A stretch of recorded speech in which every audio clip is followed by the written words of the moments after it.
Last ವಿಡಿಯೋದಲ್ಲಿ ಹೇಳಿರೋ ಹಾಗೆ ಇನ್ನು ಮುಂದೆ ಕನ್ಸಿಸ್ಟೆಂಟಾಗಿ ಡಿಸಿಪ್ಲಿನಾಗಿ 75 ಡೇಸ್ ಚಾಲೆಂಜ್ನ ಕಂಟಿನ್ಯೂ ಮಾಡೋಣ ಅಂತ ಹೇಳ್ತಾ ಮಾರ್ನಿಂಗ್ ಎದ್ದ ತಕ್ಷಣ ಡ್ರೈ ಫ್ರೂಟ್ಸ್ನ ತಿಂದು ಬ್ರೇಕ್ಫಾಸ್ಟ್ಗೆ ದೋಸೆ ಚಟ್ನಿ ಮತ್ತು ಮೊಟ್ಟೆನ ತಿಂದೆ.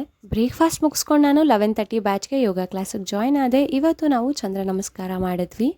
ಯಾವತ್ತೂ ಮಾಡಿರಲಿಲ್ಲ, this is for the first time ಮಾಡಿದ್ದು. ತುಂಬ ಚೆನ್ನಾಗಿ ಅನಿಸ್ತು. ಅದಾದಮೇಲಿಂದ ಒಂದು ಸ್ವಲ್ಪ ಹೊತ್ತು ಪ್ರಾಣಾಯಾಮ ಮಾಡಿ ಯೋಗ ಕ್ಲಾಸ್ನ ಎಂಡ್ ಮಾಡಿದ್ವಿ. ಯೋಗ ಕ್ಲಾಸ್ ಮುಗಿದಾದ್ಮೇಲೆ 10 ಮಿನಿಟ್ಸ್ ಆದಮೇಲೆ ಒಂದು ಗ್ಲಾಸ್ ನೀರನ್ನ ಕುಡಿದು ಮಿಡ್ ಮಾರ್ನಿಂಗ್ ಸ್ಟಾಕ್ ಇವತ್ತು ನಾನು ಆರೆಂಜ್ ತೊಗೊಂಡಿದ್ದೀನಿ.